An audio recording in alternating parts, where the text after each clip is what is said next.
Leonard's language lessons. Today we will be doing writing lesson number 3. Our learning targets for today are I can recall terms and facts associated with the types of sentences based on purpose. I can classify sentences based on their purpose. And finally, I can vary sentence structure effectively by incorporating different types of sentences based on purpose into my writing. There are actually 2 groupings of types of sentences. Today, we will be focusing on the first grouping. Our next lesson will focus on the second grouping. The first grouping is types of sentences based on purpose. And the second grouping will be types of sentences based on complexity. To identify sentences that are based on their purpose, a person should ask, what does the sentence do? For example, does the sentence make a statement, make a request or give a command or demand, ask a question, or express emotion? By asking this question, you can determine what type of sentence based on purpose a sentence is. Now, you may have learned some of these in the past, so I'm going to give you some time to think. Do you happen to know the 4 types of sentences based on purpose? Again, think about the previous slide. What does the sentence do? I bet you know more than you think. The first type is the most common type of sentence. It's called a declarative sentence. The second type, it's a little less frequent, but it's also frequently used, I would say, in education by teachers or even parents. It's called an imperative sentence. I think you're familiar with the third type. We have discussed it this year. It's called the interrogative sentence. And lastly, another one you should be familiar with is exclamatory. Let's begin with declarative sentence. If you'll look at the root word of declarative, the root or main part of the word is to declare. The verb declare means to state something, to give information. Therefore, a declarative sentence is a sentence that makes a statement. A declarative sentence is always going to be followed by a period. Some other characteristics about a declarative sentence is that it has a regular sentence structure. Structure refers to the way that a sentence is set up. It's kind of the ordering of the words. And in our English language, there is a typical structure that is followed by most sentences, or at least most declarative sentences. Now, the structure is usually going to be that the subject of the sentence is going to be located near the beginning. Sometimes it's the very beginning, sometimes it may be at or near the beginning.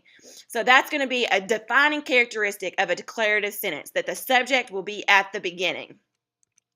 Another defining characteristic of most sentences, usually declarative sentences, is that the verb or the predicate of the sentence is usually going to follow the subject. Sometimes it's right behind it, sometimes it's at least close by, but the predicate is going to be located in the latter part of the sentence. So typical sentence structure is going to be subject-verb.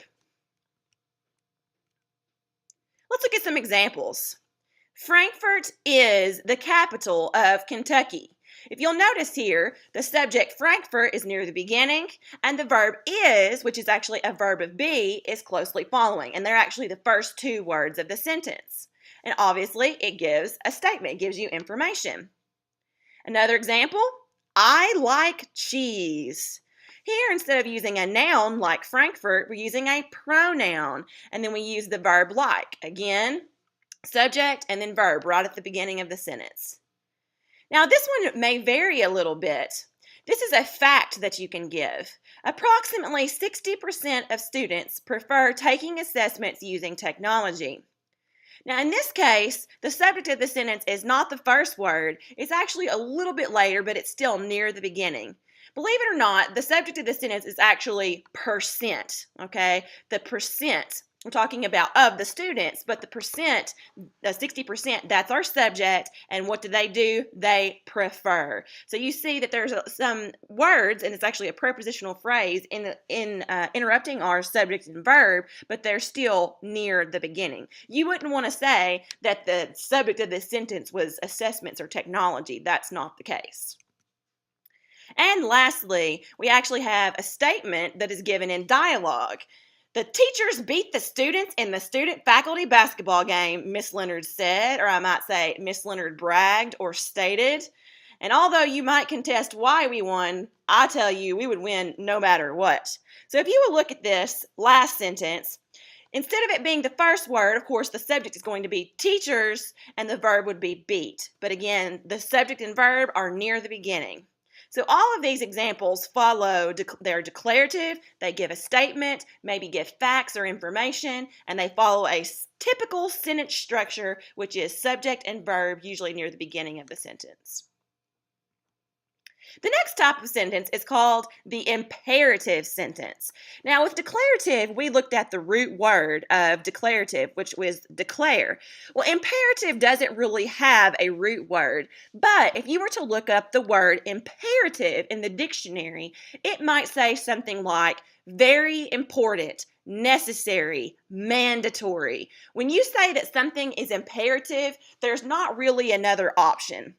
So an imperative sentence is going to be a type of sentence that either makes a request or gives a command. You could use the word demand or command. If you'll notice the difference between the two, a request you're not really asking, you're telling them to do it but kind of in a nice way, and then a command is not necessarily in a mean way, but you're kind of maybe saying it more forcefully, and there's not really another option.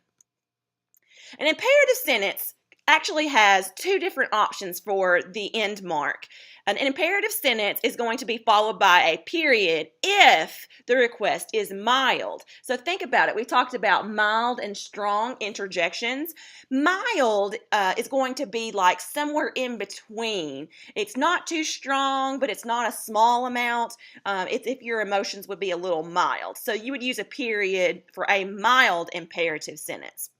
On the other hand, an imperative sentence is going to be followed by an exclamation point if the person is giving a command. And of course, a command or a demand is going to be quite strong or maybe possibly even filled with emotion. So when you're reading an imperative sentence, kind of use context clues to figure out whether the amount of emotion might be mild or strong, and you'll know which punctuation mark to use. An imperative sentence actually has somewhat of a regular sentence structure. It's not quite as regular as the declarative, but it's pretty close. But one defining characteristic of an imperative sentence is that it usually starts with a verb.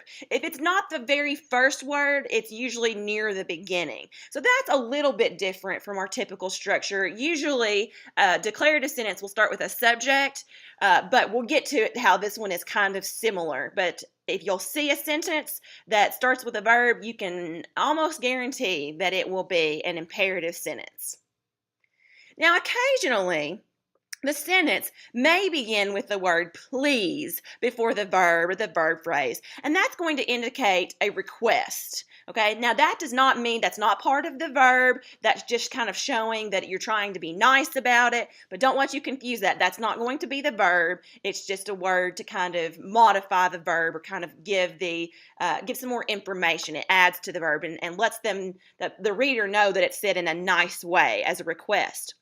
Now, also, you might see an imperative sentence actually begin with a person's name. If you'll think back to our punctuation unit, we discussed what a direct address was.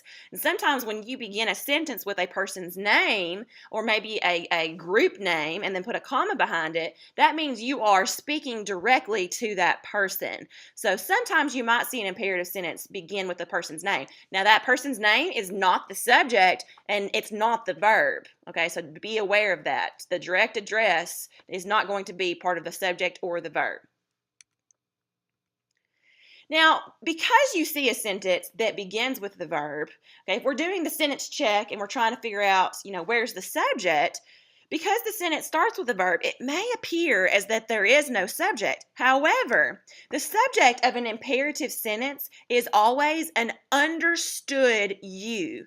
If you think about it, kind of think about the you being in a parentheses in front of the verb, and that is, it's whoever you're talking to, that person is the subject. So the subject of an imperative sentence is always you. Now, somewhat of a little variation of that. Occasionally, the subject might be more of a you all. If you think about it, if you're addressing a group that is plural, then it might be you all. We wouldn't want to say y'all, but it might be a you all in parentheses, or maybe all of you. For example, if your teacher was telling you to do something, and I said, class, you need to be quiet, or class, be quiet, the subject of that sentence would be you all. Let's look at some examples. All right. Example number 1, clean your room. If your parent says this to you, it starts off with a verb. It is an imperative sentence. Now, depending on what kind of mood your parent might be in, it might be a request or it might be a command.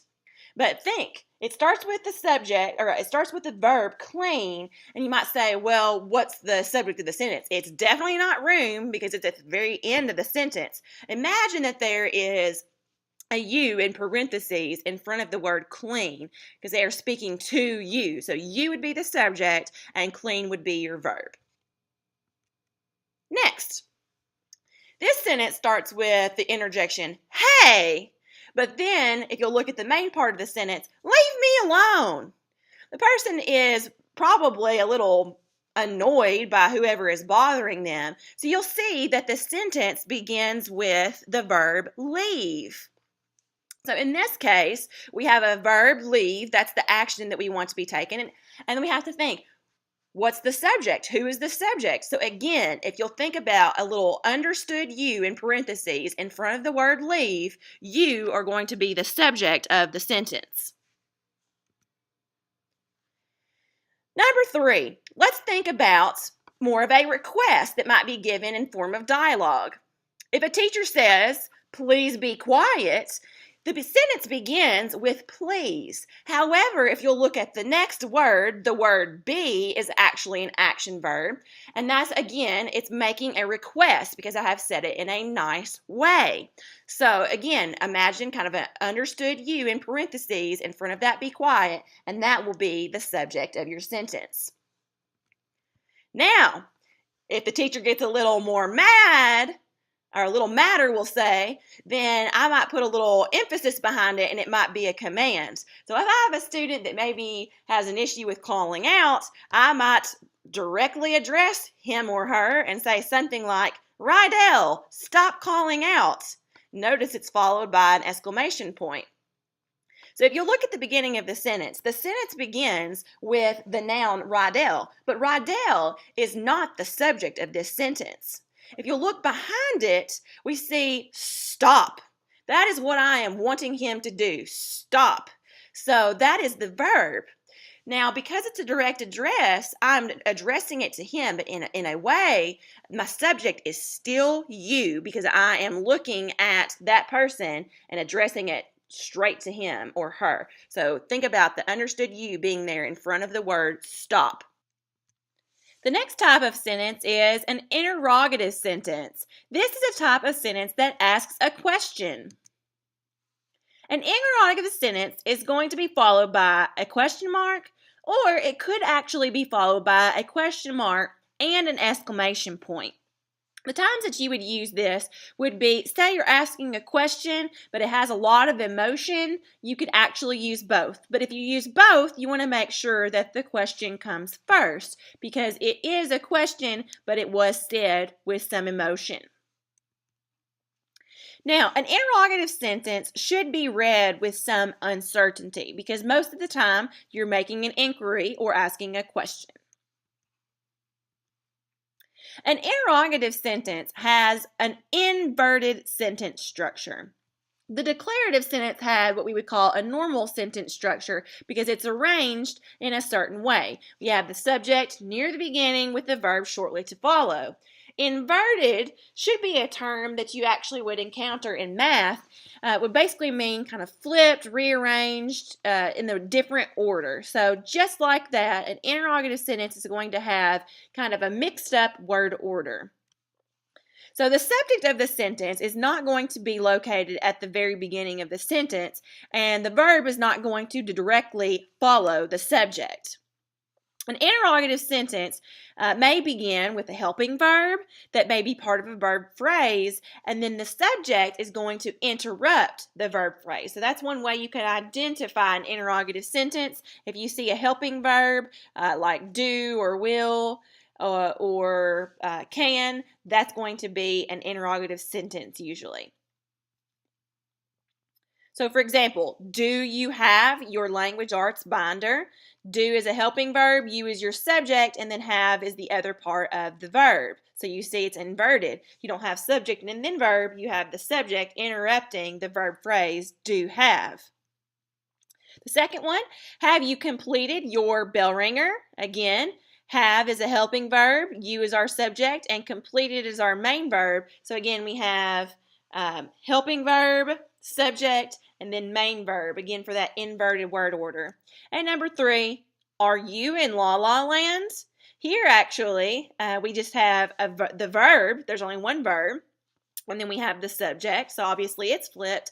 And then, will you please return to Leonard Land from La La Land? Will is our helping verb, use our subject, and then return would actually be our verb.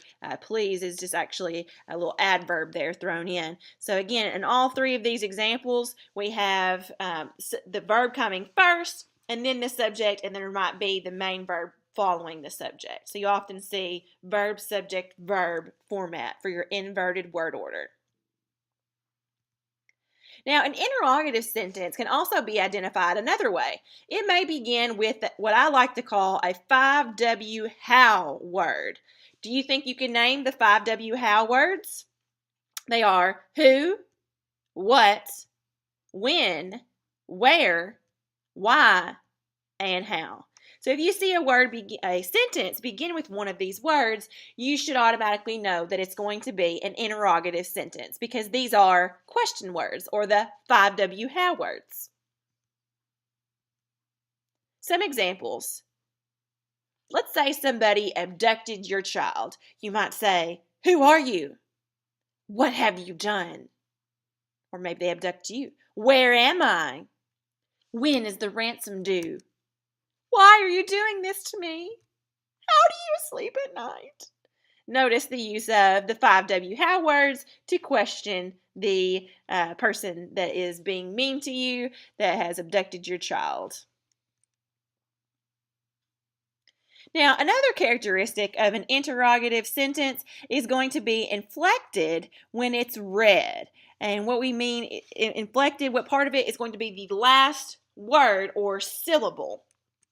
So let's say you don't know what the word inflected means. Well, an inflection is a raise in pitch. That means how high your voice is. So if you read a sentence and it goes up at the end, then it's going to be inflected. So some examples. There's a little picture here.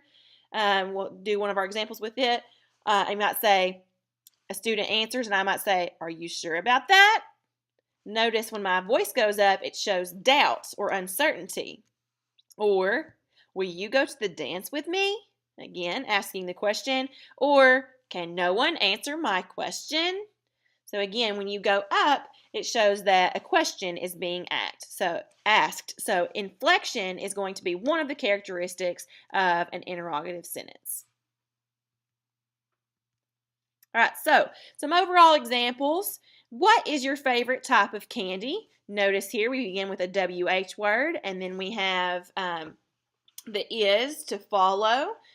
So we don't have the subject coming first. We have kind of have a WH word and then is, and then actually the subject of this sentence would be type. It's actually near the end.